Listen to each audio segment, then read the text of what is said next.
இந்த வீடியோவை உங்களுக்கு வழங்குவோர் மாலை முரசு செய்திகள் தொலைக்காட்சியின் படிப்போம் ஜெயிப்போம் உயர்கல்வியை தேர்ந்தெடுப்பதில் உள்ள சந்தேகங்களை தீர்க்கும் நிகழ்ச்சி தினமும் மாலை 5 மணிக்கு. வணக்கம். மாலை முரசு செய்திகளை விரிவாக பார்ப்பதற்கு முன் தலைப்புச் செய்திகளை பார்க்கலாம். கட்சியிலிருந்து யார் நீக்கப்பட்டாலும் கவலை வேண்டாம். அடுத்த 10 நிமிடத்தில் நீக்கப்பட்டவர்களுக்கு நியமன கடிதம் வழங்கப்படும். நிர்வாகிகளை நீக்கும் அதிகாரம் பொதுக்குழுவுக்கே உண்டு என்றும் அன்புமணி திட்டவட்டம்.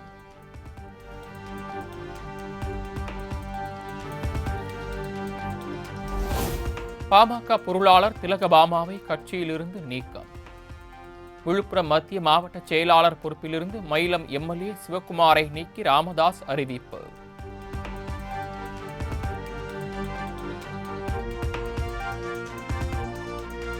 கட்சியின் பொருளாளராக திலகபாமா தொடர்ந்து நீடிப்பார். பாமக நிறுவனர் மருத்துவர் ராமதாஸ் நீக்கம் செய்த நிலையில் அன்புமணி திட்டவட்டம்.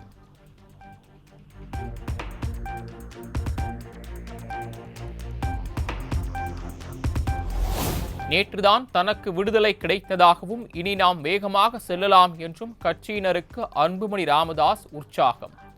பாமகவில் நிலவும் குழப்பம் தற்காலிகமான ஒன்று என்றும் பேச்சு.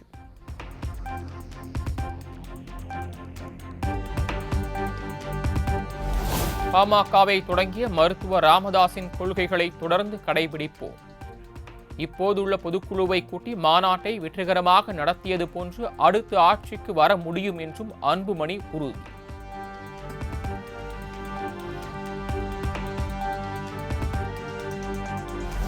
நான் உலகில் அதிகம் நேசிப்பது என் அம்மாவைத்தான், அவர் நேசிப்பதும் என்னைத்தான்.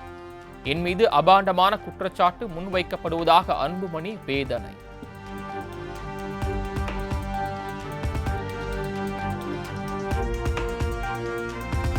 உறுப்பினர் புதுப்பிப்பு நடவடிக்கைகளை அடுத்த 3 வாரங்களில் முடிக்க வேண்டும்.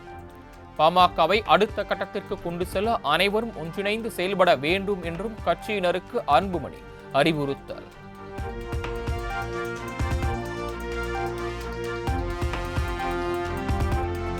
பாமகவின் கட்சி அலுவலக முகவரியை அதிரடியாக மாற்றினார் அன்புமணி ராமதாஸ்.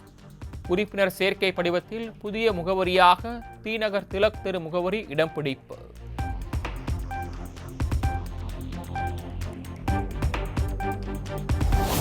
QR கோடை ஸ்கேன் செய்து கட்சிக்கு எவ்வளவு தொகை வேண்டுமானாலும் நன்கொடையாக அளிக்கலாம்.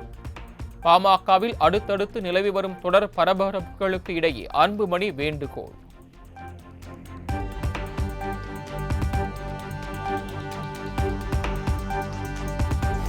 அன்புமணி மற்றும் அவரது மனைவியால் பாமக நிறுவனர் மருத்துவர் ராமதாஸ் உயிருக்கு ஆபத்து.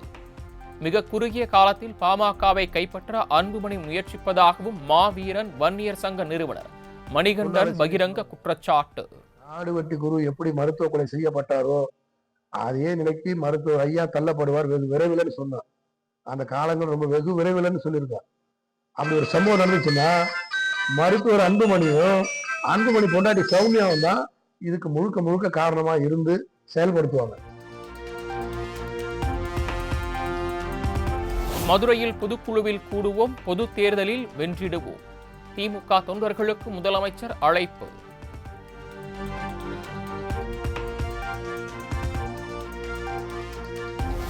திராவிட மாடல் அரசு மீது அவதூறுகளை பரப்பி பொய் செய்திகளை பூதாகரமாக்கி தோல்வியிலிருந்து மீள எதிர்க்கட்சிகள் முயற்சி.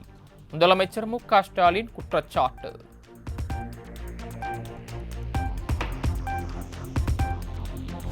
அதிமுக சார்பில் மாநிலங்களவை தேர்தலில் போட்டியிடும் வேட்பாளர்கள் யார்? மாவட்ட செயலாளர்களுடன் அதிமுக பொதுச் செயலாளர் எடப்பாடி பழனிசாமி ஆலோசனை.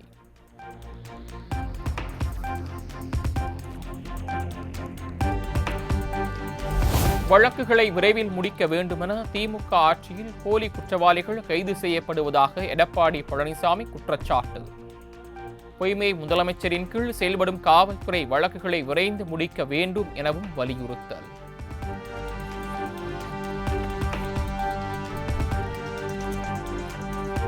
முதலமைச்சர் மு.க. ஸ்டாலினுடன் மக்கள் நீதி மய்யம் கட்சியின் தலைவர் கமல் சந்திப்பு. மாநிலங்களவை உறுப்பினர் பதவி ஒதுக்கியதற்கு நேரில் சந்தித்து நன்றி.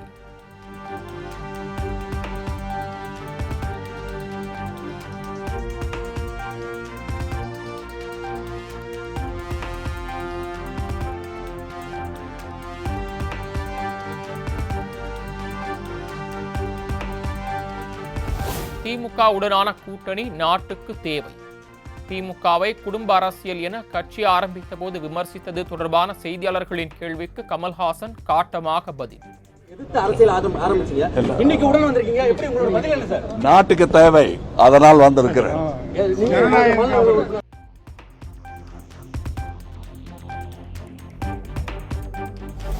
மதிமுக பொதுச் செயலாளர் வைகோவுக்கு மீண்டும் மாநிலங்களவை சீட் வழங்கப்படாதது வருத்தம் அளிப்பதாக கட்சியின் முதன்மை செயலாளர் துரை வைகோ பேட்டி. இருப்பினும் திமுக கூட்டணியில் தொடருவோம் என்றும் திட்டவட்டார். செய்வாருங்கிற மாதிரி சொல்லியிருந்தாங்க. அது எங்களுக்கு பொறுத்த வரைக்கும் நீங்க சொல்ற மாதிரி அதுல வருத்தம் இருக்கு. ஆனால் நாங்கள் அதை தமிழ்நாட்டு நலன் கருதி அதை கடந்து செல்கிறோம் தான் சொல்றேன்.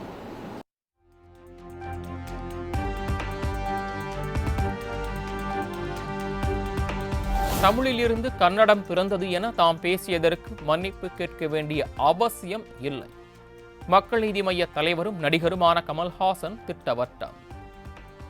I've been threatened before, and if I am wrong, I will apologize. If I'm not, I won't. It's my lifestyle. Please don't tamper with it.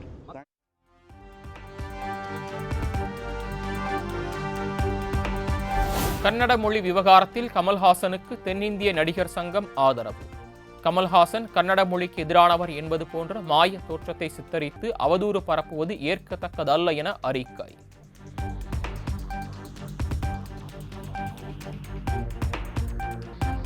பத்து மற்றும் 12ஆம் வகுப்பு பொதுத் தேர்வில் அதிக மதிப்பெண் எடுத்த மாணாக்கர்களுக்கு தாவேகா சார்பில் கல்வி ஊக்கத்தொகை. மாமல்லபுரத்தில் நடைபெற்ற விழாவில் மாணாக்கர்களுக்கு ஊக்கத்தொகை வழங்கி விஜய் பாராட்டு.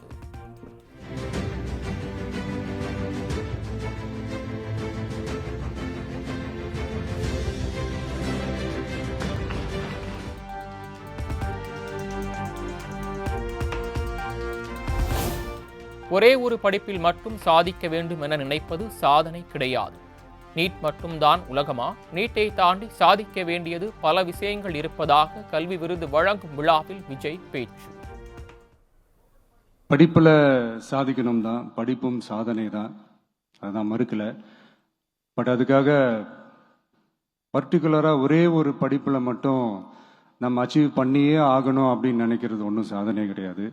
ஒரே விஷயத்தை பத்தி திரும்ப திரும்ப யோசிச்சு உங்க ஆங்ஸைட்டியை ஏத்திக்காதீங்க. அவ்வளோ ஸ்ட்ரெஸ்ஃபுல் ஆக வேண்டிய அவசியம்லாம் ஒண்ணுமே கிடையாது. இது நான் ஏன் சொல்றேன்னா, நீட்டு மட்டும் தான் உலகமா?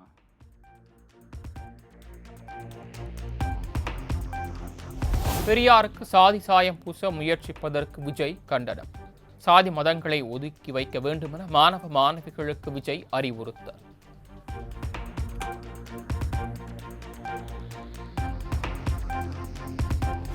ஓட்டுக்கு பணம் வாங்கும் கலாச்சாரத்தை மக்கள் முற்றிலுமாக புறக்கணிக்க வேண்டும் என விஜய் பேச்சு. கொள்ளையடித்த பணத்தை வரும் தேர்தலில் வண்டி வண்டியாக இறக்கப் போகிறார்கள் என ஆட்சியாளர்கள் மீது மறைமுக தாக்கு. ஆனா நீங்க வேணா பாருங்க, அடுத்த வருஷம் என்ன நடக்க போகுதுன்னு.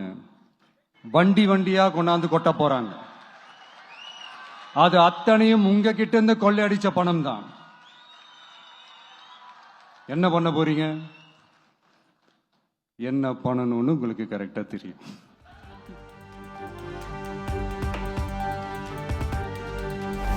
நீட் குறித்த தாவேகா தலைவர் விஜயின் கருத்துக்கு நாம் தமிழர் கட்சி ஒருங்கிணைப்பாளர் சீமான் ஆதரவு. விஜயின் வருகையால் தனக்கான வாக்குகள் சிதறாது எனவும் பேட்டி. அதே நீங்க இந்த இருக்குல்ல எப்படி இருக்குது? எங்களுக்கான வாக்கு செலுத்துகிறவர்கள் இந்த பிள்ளைகள் ஆட்சிக்கு வந்தால் நாடு மக்களும் நன்றாக இருக்க முடியும் நம்புறவங்க தான் எங்களுக்கு வாக்கு செலுத்துவாங்க. அது எப்படி சிதறும்னு நீங்களா ஒரு கணக்கு வச்சிருக்கீங்க.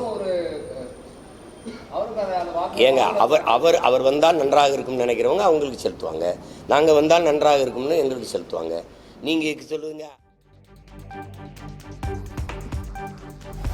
நகைக்கடன் கட்டுப்பாடுகளை தளர்த்த ரிசர்வ் வங்கிக்கு மத்திய அரசு அறிவுறுத்தல். 2 லட்சத்திற்கும் குறைவான கடன் வாங்குபவர்களுக்கு விலக்களிக்க பரிந்துரை.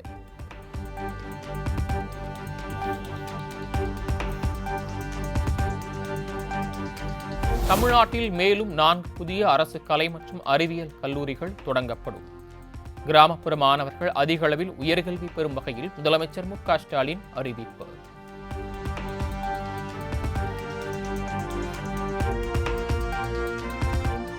தெரு நாய்களுக்கு இனப்பெருக்க கட்டுப்பாட்டு விதிகளை அமல்படுத்தும் வகையில் கோரப்பட்ட டெண்டருக்கு தடை விதிக்க கோரி வழக்கு. ஜூன் 20ஆம் தேதிக்குள் விலங்குகள் நல வாரியம் மற்றும் கால்நடைத்துறை பதிலளிக்க சென்னை உயர்நீதிமன்றம் உத்தரவு.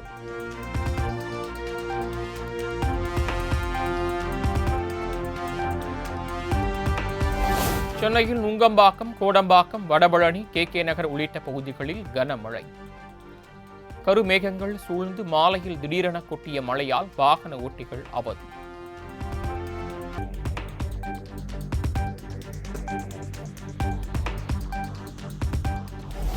நாளை மற்றும் நாளை மறுநாள் மதுரையில் ட்ரோன்கள் பறக்க தடை. முதலமைச்சர் மு.க. ஸ்டாலின் வருகையை ஒட்டி மாவட்ட நிர்வாகம் நடவடிக்கை.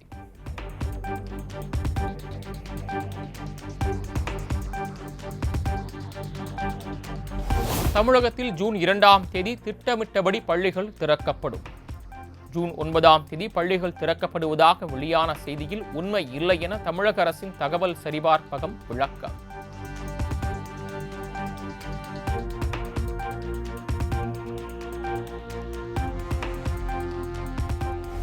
வாணியம்பாடி தனியார் பல் மருத்துவமனையில் அளிக்கப்பட்ட சிகிச்சையால் தொற்று ஏற்பட்டு 8 பேர் உயிரிழந்த விவகாரம். மாவட்ட சுகாதார இணை இயக்குநர் ஞான மீனாட்சி உள்ளிட்ட மருத்துவமனையில் திடீர் ஆய்வு.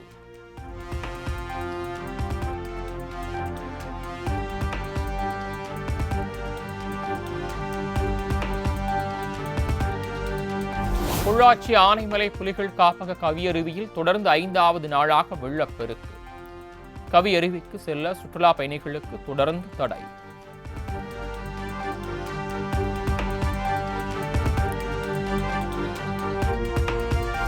வால்பாறையில் தொடரும் கனமழையால் நடுமலையாறு, வாழைத்தோட்ட ஆறுகளில் வெள்ளப்பெருக்கு. சுற்றுலா பயணிகள் ஆற்று பகுதிக்கு செல்லக்கூடாது என எச்சரிக்கை.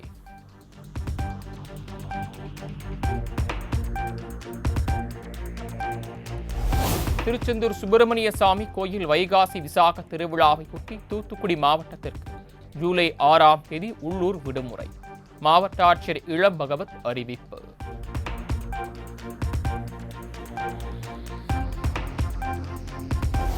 அரியலூர் மாதாபுரத்தில் ஜல்லிக்கட்டு போட்டி.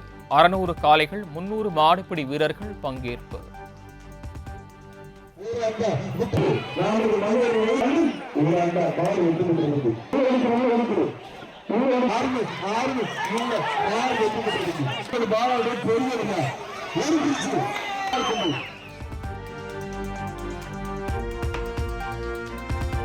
பிரபல இளம் கிரிக்கெட் வீரர் வைபவ் சூரியவன்சி பிரதமர் மோடியுடன் சந்திப்பு. சூரியவன்சியின் திறமை நாடு முழுவதும் போற்றப்படுவதாக மோடி எக்ஸ் தளத்தில் பதிவு.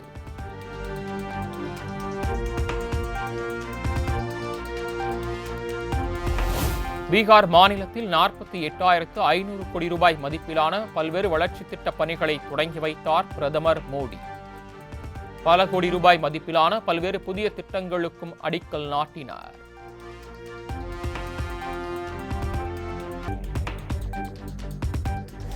ஒடிசாவில் 20 லட்சம் ரூபாய் லஞ்சம் வாங்கிய அமலாக்கத்துறை அதிகாரி அதிரடி கைது.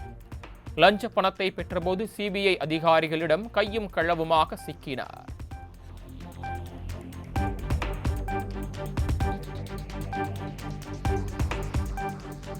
பஞ்சாபில் பட்டாசு தொழிற்சாலையில் பயங்கர வெடிவிபத்தில் 5 பேர் உயிரிழப்பு. மேலும் 30 பேர் படுகாயங்களுடன் மருத்துவமனையில் அனுமதி.